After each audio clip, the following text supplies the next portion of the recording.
$1 billion check sat on the table for one single ABBA reunion tour. But Benny Andersson just gave the most final answer of his career.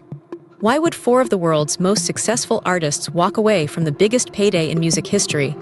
The answer isn't about money, it's about a secret pact they made in 1982. We are living in an era where everyone comes back. We have seen legendary rock bands that absolutely despised each other swallow their bitter pride for a lucrative stadium tour. We have seen holograms of deceased artists paraded on stage for a quick, morally questionable cash grab. But ABBA is the definitive exception, and Benny Andersson is the mastermind ensuring that their vault remains permanently sealed. To truly understand the gravity of a $1 billion refusal, you have to transport yourself back to the year 2000.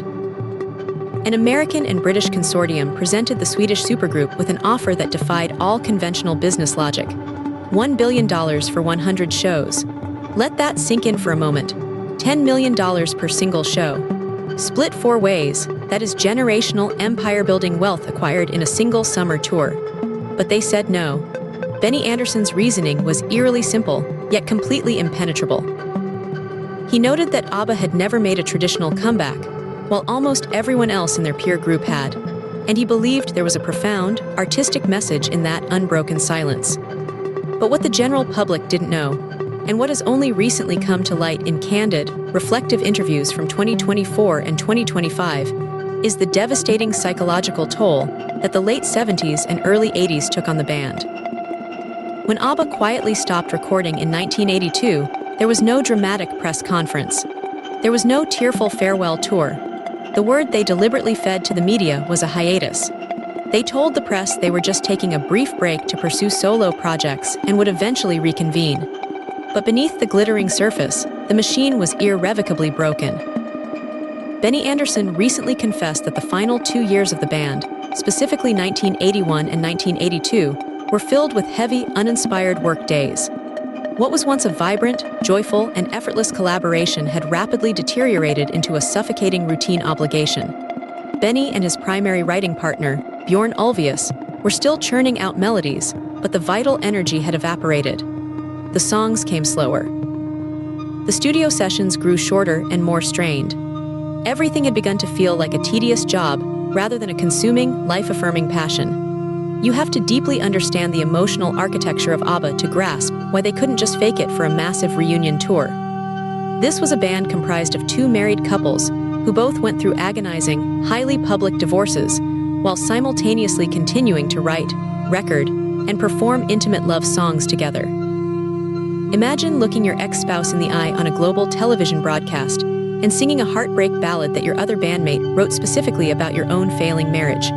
It was an unsustainable, torturous level of emotional masochism. The songs from their final original album, The Visitors, carried a palpable, haunting darkness. Tracks like One of Us and The Day Before You Came weren't just catchy, disposable pop tunes.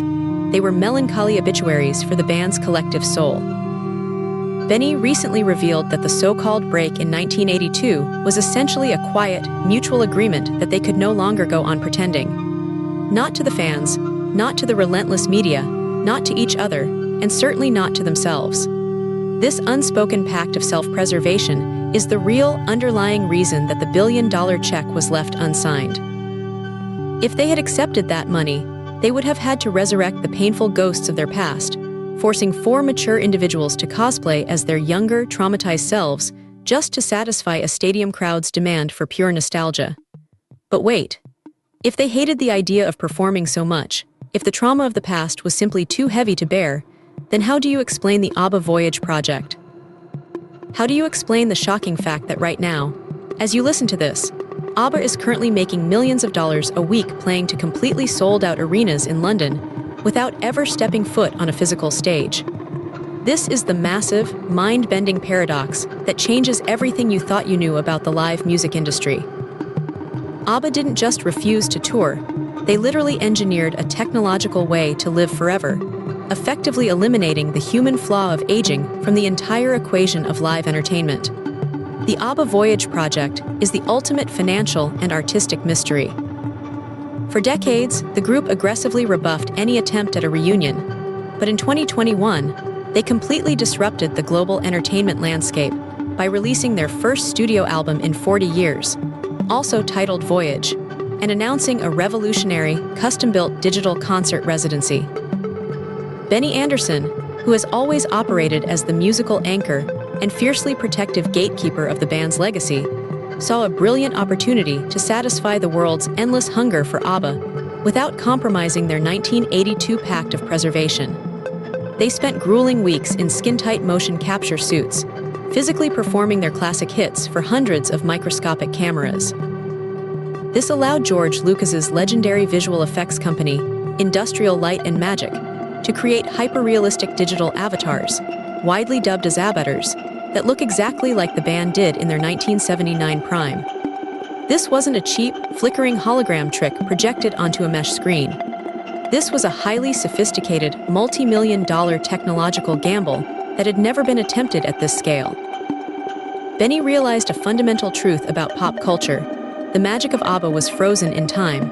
The broader public didn't actually want to see four people in their late 70s trying to hit the soaring, breathless high notes of Dancing Queen. The public desperately wanted the myth. They wanted the glittering, euphoric, untouched perfection of the late 70s. By creating these digital avatars, Benny Andersson achieved something totally unprecedented in the history of pop culture.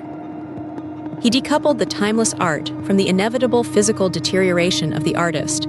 But he also made something crystal clear during the massive promotional campaign for this project.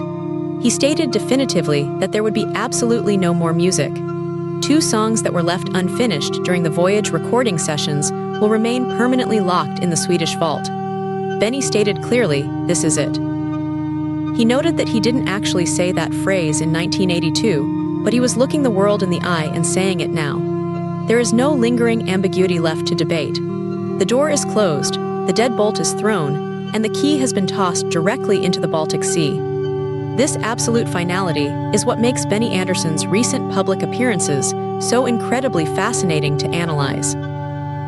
In May of 2024, an historic event took place that felt like the true, definitive final curtain call for the group. For the first time in almost 50 long years, the reigning King of Sweden, King Carl XVI Gustaf, handed out the Royal Order of Vasa, one of the most prestigious and fiercely protected knighthoods in the entire country. And the recipients were none other than Agnetha, Bjorn, Benny, and Anni-Frid. The 4 legendary members of ABBA reunited at the opulent Royal Palace in Stockholm to be officially honored as commanders of the first class for their very outstanding efforts in Swedish and international music life. Seeing the 4 of them standing quietly side by side, decades removed from the sequined spandex and platform boots, receiving the highest honor their homeland could possibly bestow, was a profoundly poignant moment of total closure. It wasn't a desperate PR stunt orchestrated to sell more concert tickets or boost streaming numbers. It was a solemn, national acknowledgement of their undeniable global conquest. Benny Andersson, standing there in his late 70s, looked entirely at peace with the irrefutable fact that his life's greatest, most consuming work is completely finished.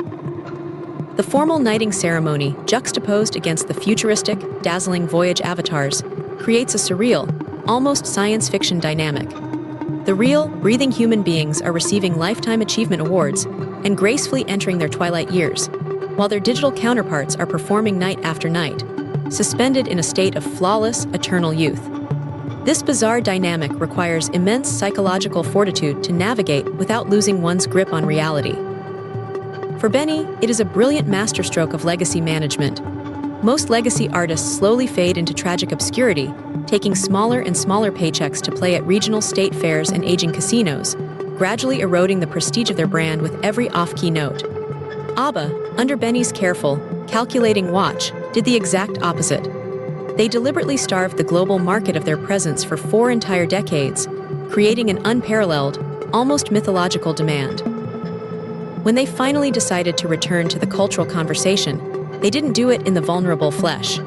They provided a pristine, technologically flawless illusion, completely protecting their physical selves from the brutal, unforgiving scrutiny of the modern digital media cycle. Compare ABBA's fiercely guarded strategy to almost any other major stadium act from their era. Look closely at bands like The Who, or the Rolling Stones, or Fleetwood Mac. These legendary groups have toured relentlessly, well into their late 70s and even 80s.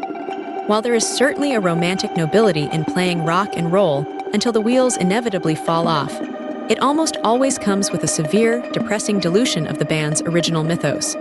You see the agonizing vocal struggles. You see the severely diminished physical energy on stage. You see the transparent, corporate cash grabs with wildly overpriced VIP meet and greets and $100 faded t-shirts.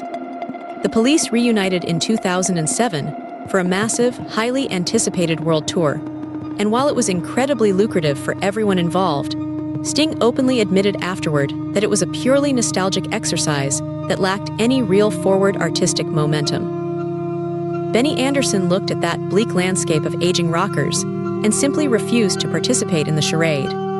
By leaving that billion-dollar check sitting completely untouched on the table in 2000, ABBA preserved their core dignity. They allowed their beloved music to be popularized through alternative, highly creative vehicles, most notably the massive smash hit Mamma Mia stage musical and its subsequent Hollywood blockbuster films. Those secondary projects generated billions of dollars in passive revenue without ever requiring Benny, Bjorn, Agnetha, or Frida to step onto a stage and sweat under the spotlight. They successfully licensed the intoxicating feeling of ABBA without having to physically supply the labor.